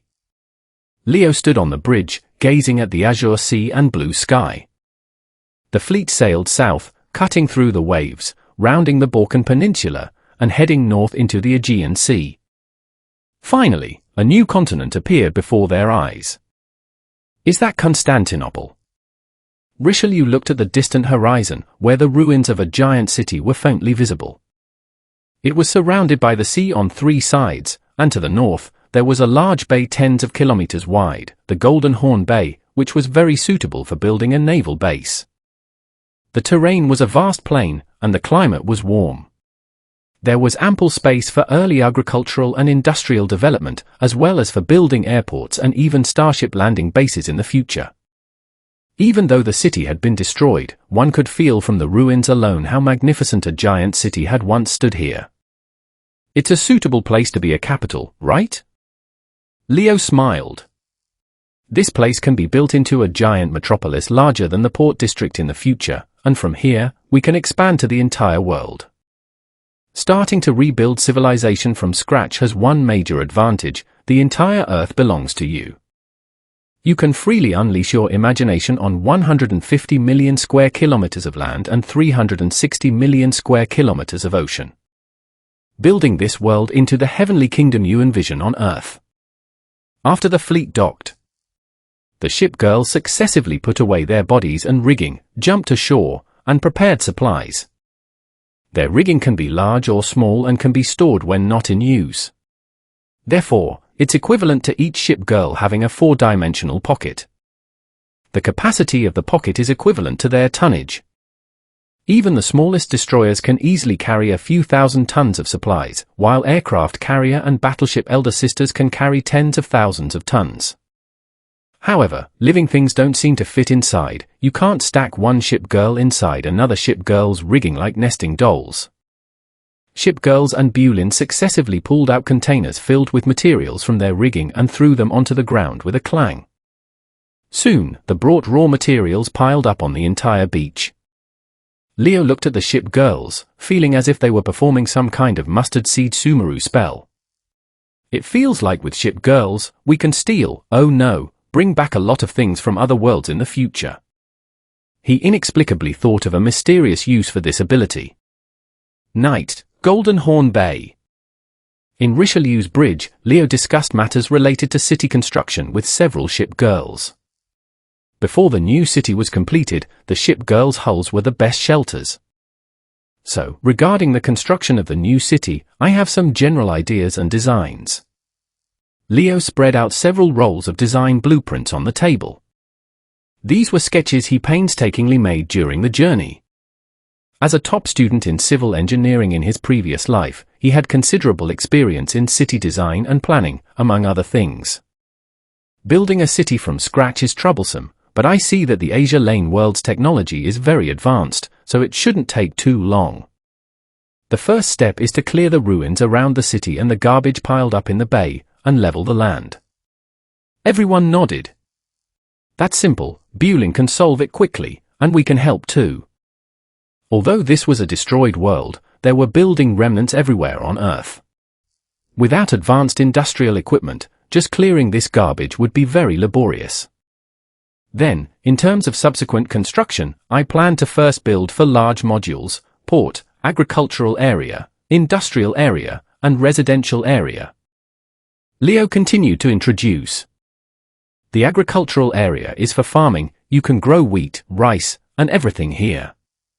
The industrial area is responsible for smelting and deep processing metal minerals.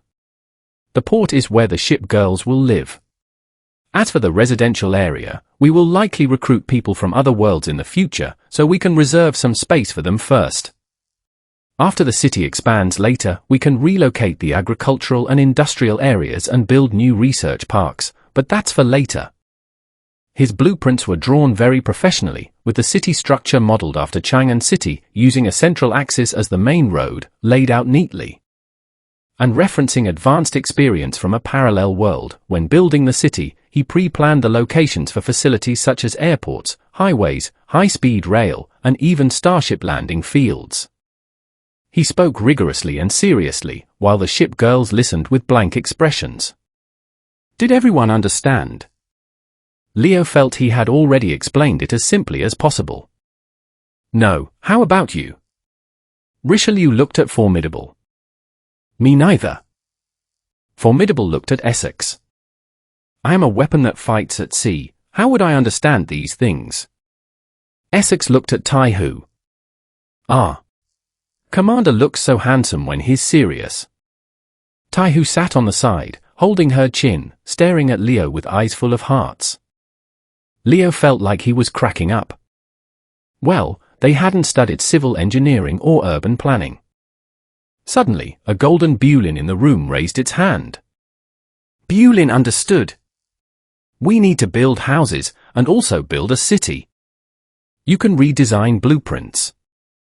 Leo was surprised and handed the architectural blueprint to the little blonde guy holding a drill. Can read, Burin. As long as there are materials, Bulin can build anything, Burin. The prototype Bulin seemed very excited. Leo was overjoyed, feeling like he had met a kindred spirit, and pulled Bulin to sit down. Come, can you understand this construction drawing? Bulin doesn't need construction drawings, you just need to tell Bulin what to build. Then when you build buildings, do you do structural mechanics analysis? Bulin doesn't understand structural mechanics, but what Bulin builds is very sturdy, even a cruiser can't break it. Are you a greenskin? Although this strange modification girl had not received systematic education in physics or construction, she could miraculously understand Leo's meaning. The Bulin have their own unique architectural concepts and methods, which differ from those on Earth. Capable of building ships, repairing warships, creating weapons, and even constructing buildings, they are truly industrial omnipotents.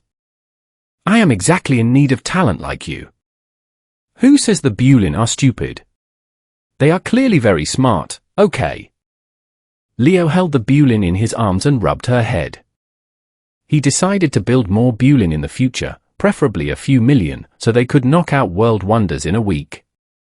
Things like the pyramids, Petra, the hanging gardens, the tree diagram designer, the Dyson sphere, the Sentry array, the ether phase engine.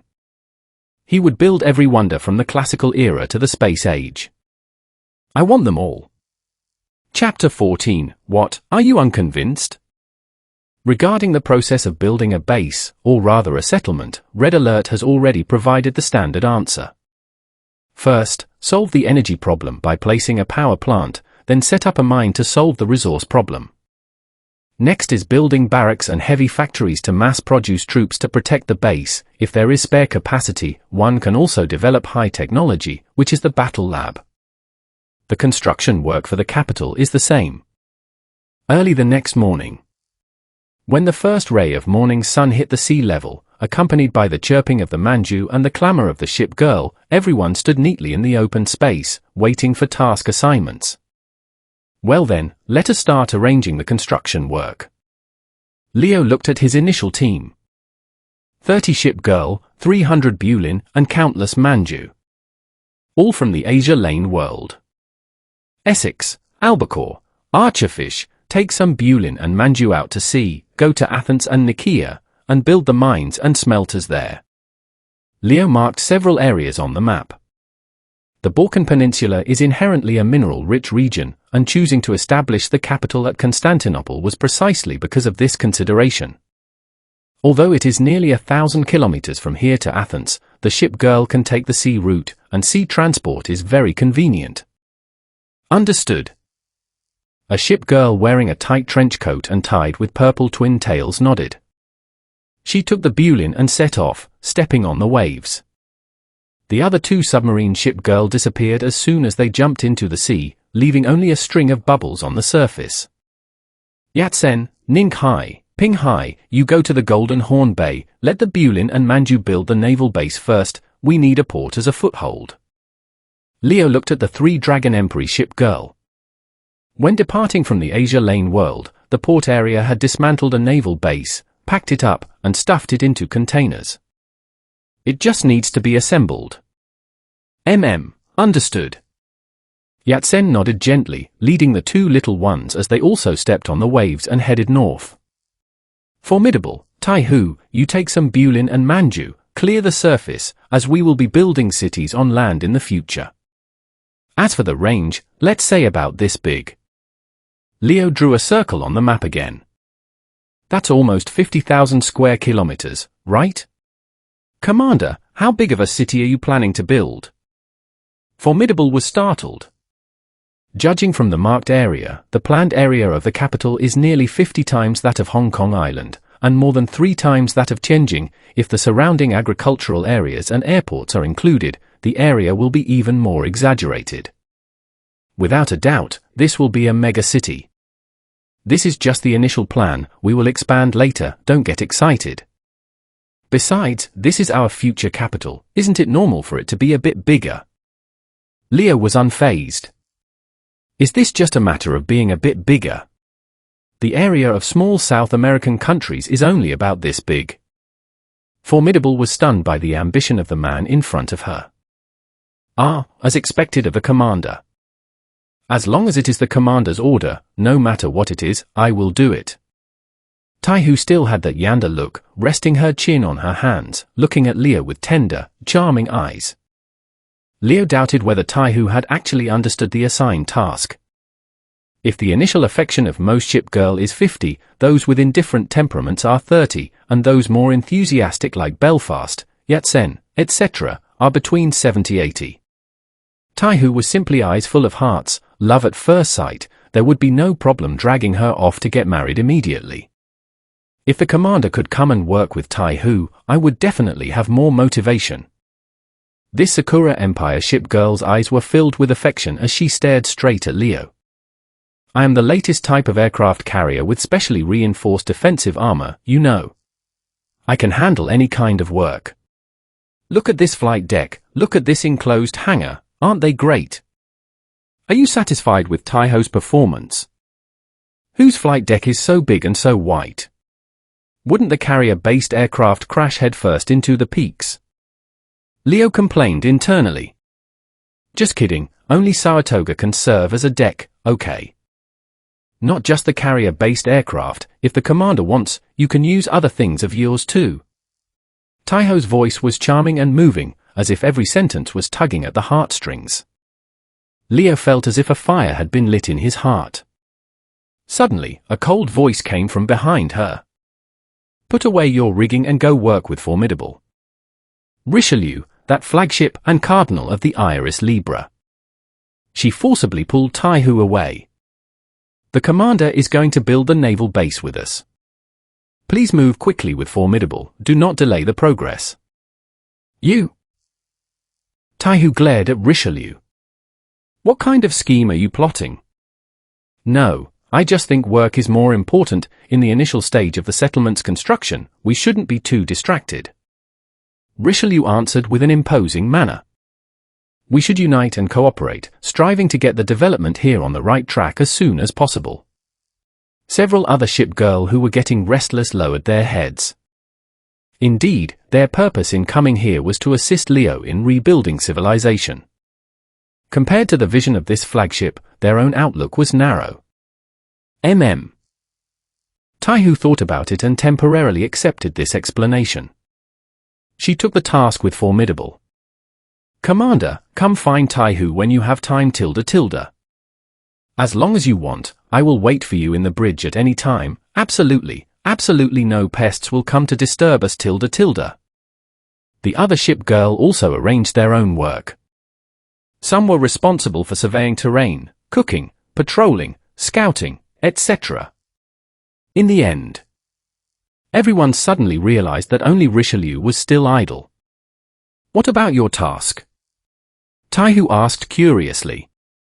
She had just heard Richelieu say that one should prioritize the big picture, which is why she didn't continue pestering the commander. As it turned out, Richelieu didn't seem to have assigned herself any work.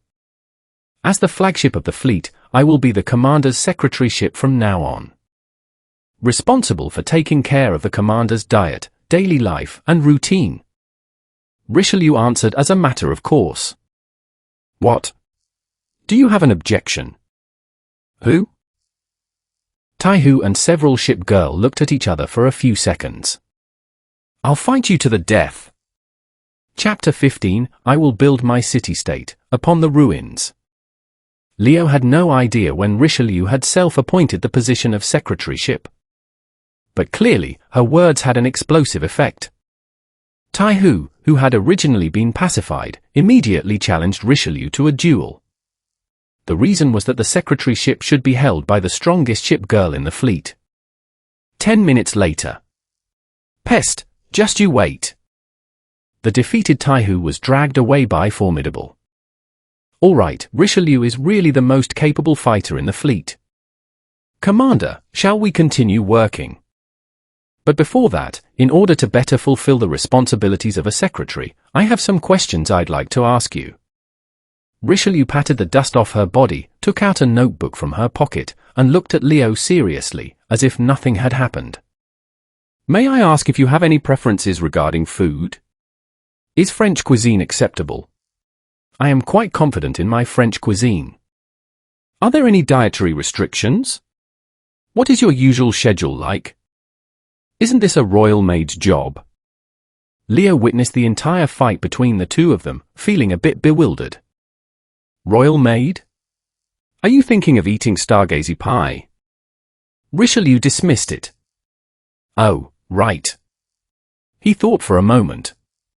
Regarding food, it seems the world's disdain for the British Empire is unanimous. France, as their arch-rival, had even deeper contempt for them. However, Richelieu, let's not talk about these minor matters for now. Why did you take on the secretary job by yourself? I haven't decided yet. Leo looked at the flagship of Iris Libra with a half-smile. Generally, this kind of assistant position is appointed by the commander. Richelieu was silent for a moment. Well, I think as the flagship, I am more suitable to be your secretary than the other sisters. I will do my best to help you solve problems. When facing unexpected situations, I am stronger and more suitable for combat. She sounded a bit lacking in confidence. Leo sized her up. It was quite amazing. As a cardinal, Richelieu was very serious in her work and could manage all matters, big and small, in an orderly manner. Moreover, she maintained a strong sense of distance, giving off an aura of being otherworldly and unapproachable. But after getting to know her, one could discover that she actually had all sorts of cute little thoughts. Appointing yourself without the commander's permission is invalid.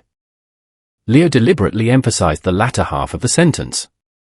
Then, do you want to reappoint me? Richelieu carefully cast her gaze over. As expected, I went a bit too far. I'm sorry. She sighed, feeling a bit dejected. Richelieu, I appoint you as my secretary. Do a good job. Leo patted her shoulder. Exclamation point. The instant rise and fall made her expression extremely complex, even a little dazed. In the end, she could only respond with a resolute gaze. I will bring victorious to you, Commander. Without any industrial equipment like cranes, excavators, or bulldozers, the construction of the new capital for the residential area began. At first, Leo estimated it would take about 30 days or even longer to build a decent foothold. Because he had seen the port district buildings, it wasn't just a naval base. It included various facilities such as docks, parts assembly plants, ship girl dormitories, aircraft assembly plants, and artillery manufacturing plants, equivalent to a large military-industrial complex. Its complexity was no less than that of a space base. But when those Bulin and Manju started construction, he could only exclaim, "Once, I was superstitious about science." Bulin and Manju were building the base with their bare hands. Although their strength was not as great as ordinary ship girls, it far exceeded that of ordinary machines. Several Manju dragged out steel beams weighing over 1,000 catties from the container, carrying them all the way to the vicinity of the construction site. They carried them steadily, without even a wobble. From time to time, they would also shout work chants like G, Ju. Leo understood why the ship girls weren't worried about the safety of the Manju at all and let them forage freely in the forest. Just kidding, even if tigers and lions came, they would be kicked senseless by these Manjus.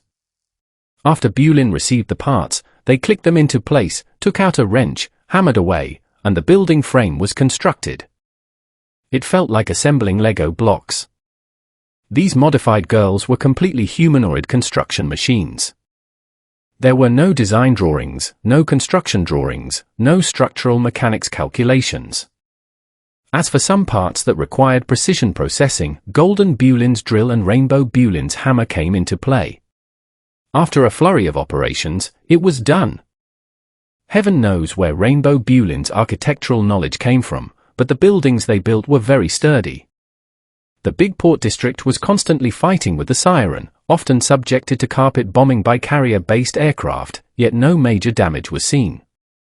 Leo could only attribute it to the chaotic great power of the Wisdom Cube and the magic root. Half a month later. North of Constantinople, Golden Horn Bay. On the coast that was once piled high with ruins and materials, a magnificent naval base rose from the ground. Even the ground and coastline within a radius of tens of kilometers were cleared. It had a crescent shape overall, and the semi-enclosed port was sufficient to berth several aircraft carriers and battleships simultaneously. Although this naval base was slightly smaller than the port district, it was fully equipped with ship girl dormitories, repair shops, and arsenals, possessing a complete military-industrial production line.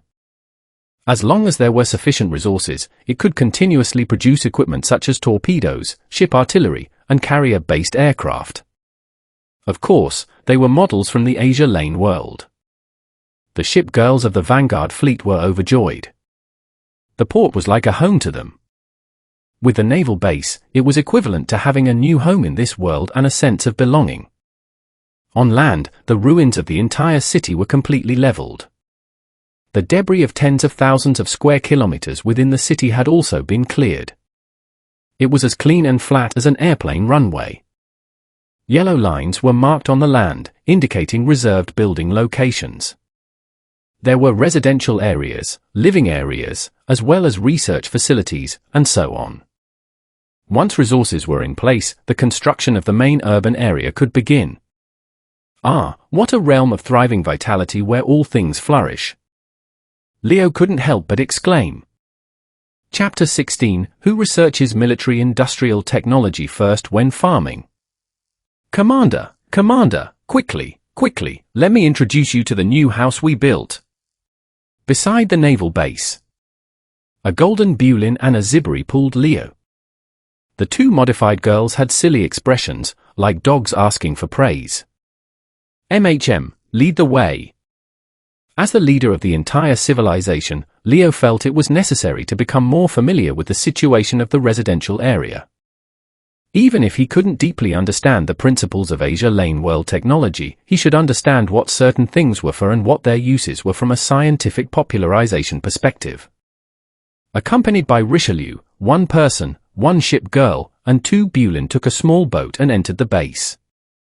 Commander, this base was built completely as a scaled-down version of the port district.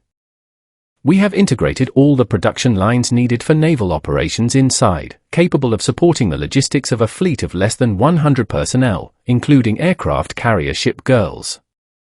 As they walked, Richelieu introduced things. In the Asia Lane world, the number of fleets is not counted by units, but by the number of ship girls. 100 ship girls, on Earth, would be equivalent to a fleet composed of 100 warships, which is an extremely exaggerated number. As the dominant naval power on Earth, Eagle Fortress only had less than 300 warships, many of which were small tonnage frigates. Being able to provide logistics for such a large-scale fleet, Leo felt that the value of Bulin was still increasing.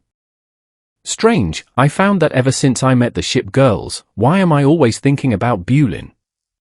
It must be infrastructure addiction. Leo immediately reflected on himself. This is the carrier-based aircraft assembly plant, which can replenish fighter planes, torpedo bombers, or bombers for aircraft carrier ship girls. After entering the factory, one could see propeller aircraft lined up. F-6F Hellcat, Seafire, Barracuda, Meteor, Wyvern. All were classic models from the World War II era. If it weren't for the ship girl standing beside him, Leo would have thought he had walked into a museum. At full capacity, this place can produce 300 to 350 various carrier-based aircraft per month. However, there hasn't been any combat recently, so the factory hasn't started operations. Richelieu looked at the report in her hand and reported to Leo. "Can I fly these planes?" Leo suddenly became curious. The size and appearance of these fighter planes were no different from actual World War II aircraft. It was just that ship girls could store them in their rigging using the power of the Wisdom Cube, and their combat power was stronger under the bonus of the Wisdom Cube's power. Bulin and Richelieu were both stunned. They had never thought about this question. Theoretically, yes, meow. Akashi appeared out of nowhere and answered. All the equipment manufactured in the naval base can be used by the commander, whether it's carrier-based aircraft or other weapons. However, since you are not a ship girl, they can only exert their original power, meow. Li gave up the idea of flying a carrier-based aircraft. Without the ship girl's buff, that thing was just a propeller plane. Flying it out would be like being shot down by anti-aircraft guns like a turkey. It was better to rely on his physical strength and punch the enemy to death. This is the torpedo factory. The monthly output is between 1,200 and 1,500, including anti-ship torpedoes, anti-submarine torpedoes, aerial torpedoes, etc. This is the ship gun assembly plant. Currently, the base's scale can assemble ship guns below 380 mm. For larger calibers, you have to go to the large port district. This is the shipyard, used to repair the ship girl's hull and build new warships. The monthly output. This is the light weapons manufacturing plant. This is the ship girl dormitory and bathhouse. Do you want to take a look? Leo nodded frequently as he looked around. The wonder of Asia Lane technology lies in the fact that they rely on the power of the Wisdom Cube to make weapons that look like World War II antiques perform spectacularly. Moreover, their production capacity is extremely developed. This small naval base is already close to half of the European Union's industrial productivity. After walking around, Leo suddenly remembered something. I've seen so much military industry, what about the others? What about agriculture, light industry, and manufacturing? What crops do you usually grow? Potatoes? Wheat? What's the yield? Everyone was stunned. Agriculture? What agriculture? What is light industry? Akashi and Bulin looked confused. Commander, we are all ship girls, we don't farm. Question mark. Then what do you eat? We drink warship fuel and coolant. Where did the bread and black tea in the port district come from? That's snacks, not much consumption. Leo looked at the production report in his hand and fell into deep thought.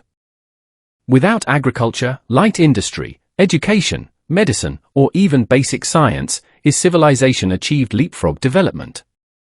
It took the lead in the military field and could easily defeat most Earth before the space age. The production of artillery, fighter jets, and torpedoes is so high that they can even dump arms to other worlds. Congratulations! Asia Lane technology, shocking. Damn, who develops military technology first when starting a farm?